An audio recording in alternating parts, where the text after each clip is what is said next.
आइए मैं पहले कवि को प्रस्तुत करता हूं, प्रभात परवाना, जो फरीदाबाद हरियाणा से हमारे बीच में है। आप लोग की तालियां उठें और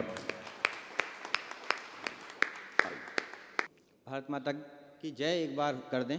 मैं अब इस काबिल समझूंगा कि आपके सामने कविता पाठ कर पाऊंगा। भारत माता की जय। ये आवाज सिर्फ 5 किलोमीटर के रेडियस में गई है। हम ब्रज के लोग हैं और यहां से अगर भारत माता की जय बोली ना जाए, जोर से ना बोली जाए, कम से कम ब्रज क्षेत्र में पूरे मथुरा वृंदावन 84 कोस तक ये आवाज ना सुनाई दे तो आनंद नहीं आएगा और मैं कविता शुरू करने की स्थिति तक नहीं पहुंच पाऊंगा। आइए कोशिश करता हूं, बिना माइक के, मैं अकेला, आप सब लोग एक साथ, मैं कोशिश करता हूं, देखते हैं किसकी आवाज आज तेज है, उसके बाद में कविता।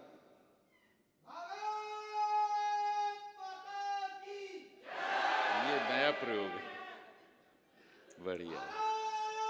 क्या क्या लोग करने लगे।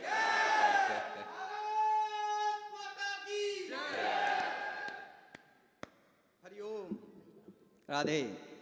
आइए, मुझे लगता है कि मैं उस स्थिति तक पहुंच गया हूं जहां पे मैं अपनी कविता को प्रारंभ कर सकता हूं। 2 पंक्तियां, एक छोटी सी घटना बताना चाहता हूं और घटना बता के सीधी सीधी पंक्तियां रखूंगा। स्वागत भाई। इसी ब्रज क्षेत्र की घटना है संचालक महोदय, इसी ब्रज क्षेत्र की घटना है। आज तो हम ये कवि सम्मेलन कर रहे हैं, लेकिन आज से अगर 50, 60, 70, 80 साल पीछे चले जाएं, ठीक 80 साल पीछे, तो इसी ब्रज क्षेत्र में एक घर हुआ करता था। 3 लोग उस घर में आते हैं, दरवाजा खटखटाते हैं, अंदर से बूढ़ी माँ निकल के आती है। वो 3 लोग कहते हैं, अंग्रेजों ने इतने अत्याचार कर दिए हैं कि हमें हर घर से एक एक बेटे की जरूरत है।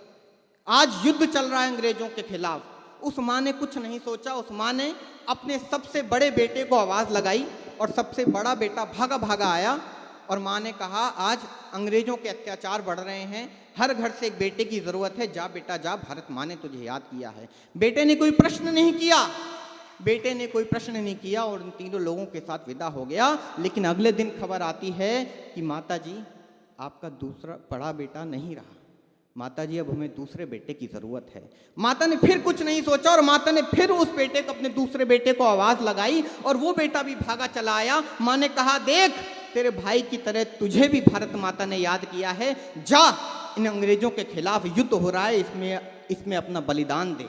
और वो दूसरा बेटा भी चला जाता है। लेकिन जब तीसरे दिन खबर आती है कि माता जी, आपके दूसरे बेटे को भी अंग्रेजों ने उसका धड़ अलग कर दिया, तब माता की आंखों में आंसू आ जाते हैं।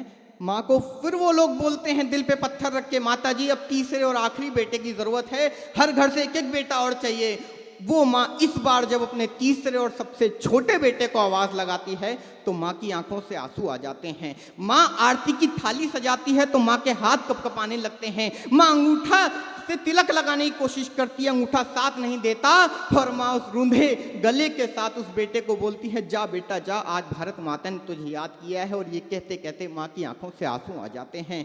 सबसे छोटा बेटा ये देखता है तो सवाल करता है, माँ आज तेरी ममता जाग गई, आज ये देशभक्ति छोटी हो गई, आज तेरी ममता बड़ी हो गई, तूने मेरे दोनों बड़े भाइयों को तो खुशी खुशी विदा कर दिया, पर अब जब मेरा नंबर आया तो तेरी आंखों से आंसू छलक गए। माँ तू इतनी कमजोर कैसे पड़ गई? मेरे भाई, उस माँ का जवाब सुन के तालियां बजाना अगर लगे, सिर्फ तब लगे, वो जवाब सिर्फ इस ब्रज क्षेत्र की माँ दे सकती है। तो 1 मिनट तक आकाश भर तालियां उस माँ के जवाब में गूंजती रहें। उस माँ ने जब ये सुना कि आज ममता इतनी बड़ी हो गई और देशभक्ति छोटी हो गई, तो उस माँ ने जवाब दिया, सुन मेरे सबसे छोटे और सबसे लाडले बेटे, मैं इसलिए नहीं रो रही कि आज मेरा सबसे छोटा और आखिरी और सबसे प्यारा बेटा शहीद होने जा रहा है। मेरे लाल, मैं इसलिए रो रही हूं, काश इस कोख ने एक और लाल दिया होता तो मैं उसको भी लड़ने के लिए फिर।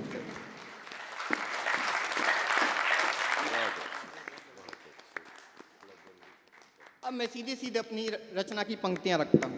स्वागत। क्या करना होगा अगर हमें देश को बचाना है, तो क्या करना होगा? एक अनुरोध करता हूं, कोई तालियां मत बजाना।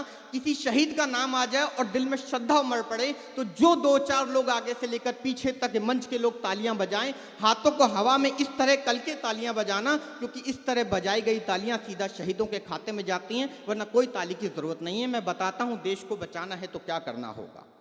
फूलों की राहें छोड़ हमें अब कांटों पर चलना होगा। फूलों की राहें छोड़ हमें अब कांटों पर चलना होगा।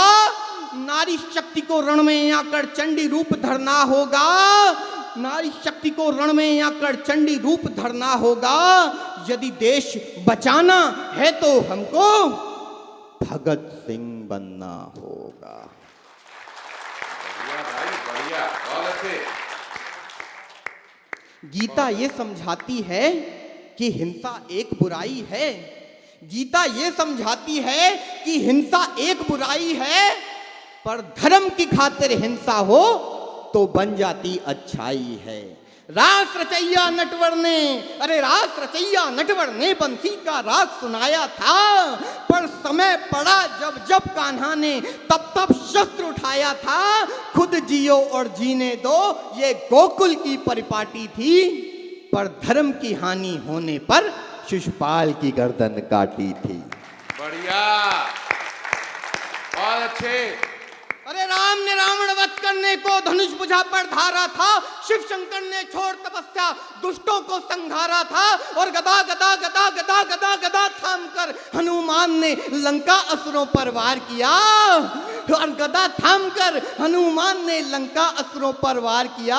और धर्म की खातिर नारायण ने नरसिंह का अवतार लिया।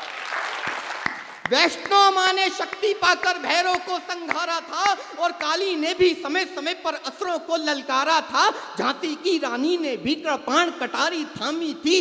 चंद्रशेखर आजाद की पिस्तौल बनी निशानी थी। जब त्राही त्राही हुई दिशाएं हिंदुस्तान खतरे में आया था, उठा खड़क वीर शिवा ने अपना ध्वज लहराया था। मुगलों का आतंक बढ़ा और हाहाकारी छाई थी, तब जाकर गुरु गोविंद जी ने तलवार उठाई।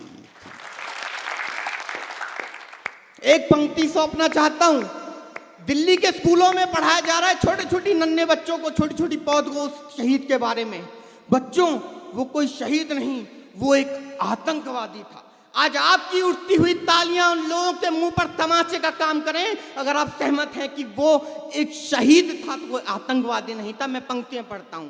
झांसी की रानी ने भी कृपाण कटारी थामी थी। चंद्रशेखर आजाद की पिस्तौल बनी निशानी थी। जब त्राही त्राही हुई दिशाएं हिंदुस्तान खतरे में आया था, उठा खड़क वीर शिवा ने अपना ध्वज लहराया था। मुगलों का आतंक बढ़ा और हाहाकारी छाई थी, तब जाकर गुरु गोविंद जी ने तलवार उठाई थी। और गद्दारों के चंगुल से, गद्दारों के चंगुल से, अरे गद्दारों के चंगुल से भारत माँ को आजाद करो।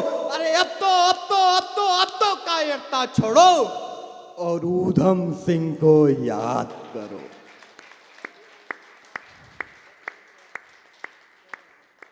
ढोंग दिखावे थोते आदर्शों पर कूदो मर्जी है।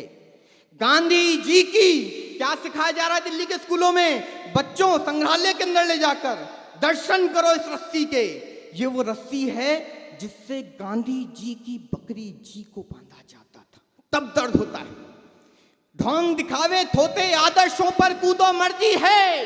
गांधी जी की बकरी जी की रस्सी पूजो मर्जी है। जयचंदों की पूजा से भगवान नहीं हो जाओगे, बस राम राम भज लेने से हनुमान नहीं हो जाओगे।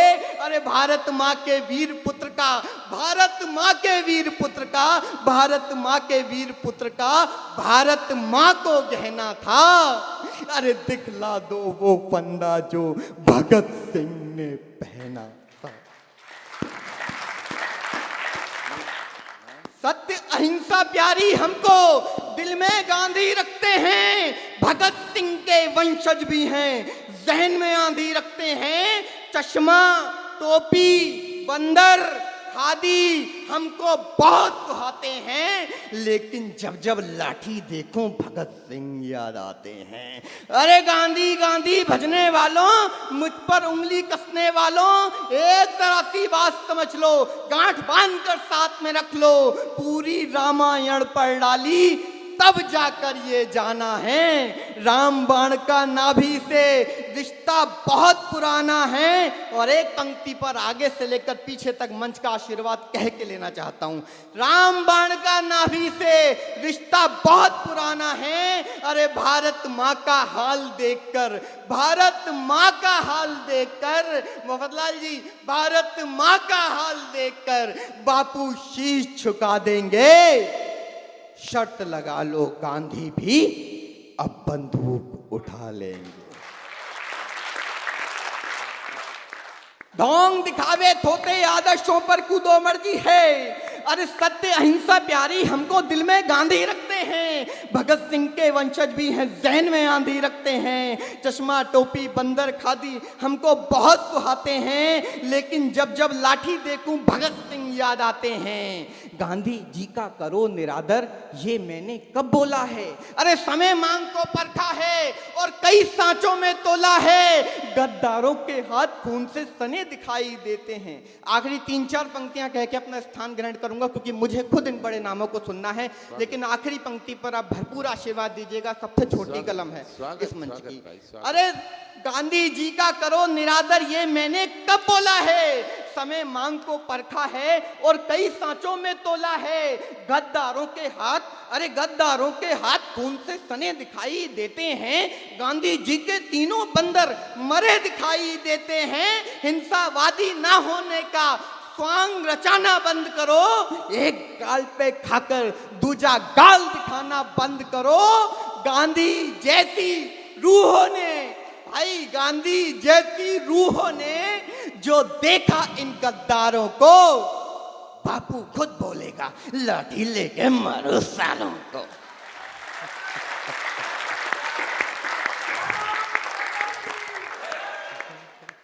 बापू खुद बोलेगा। इस पंक्ति से अच्छा, आखिरी पंक्ति से अच्छा कुछ नहीं लिखा। बापू खुद बोलेगा लाठी लेकर मारो सालों को। क्योंकि जब हद की हद हो जाती है, जब हद की हद हो जाती है, पानी सर से जाता है, तब अच्छे से अच्छा गांधी भगत सिंह बन जाओ।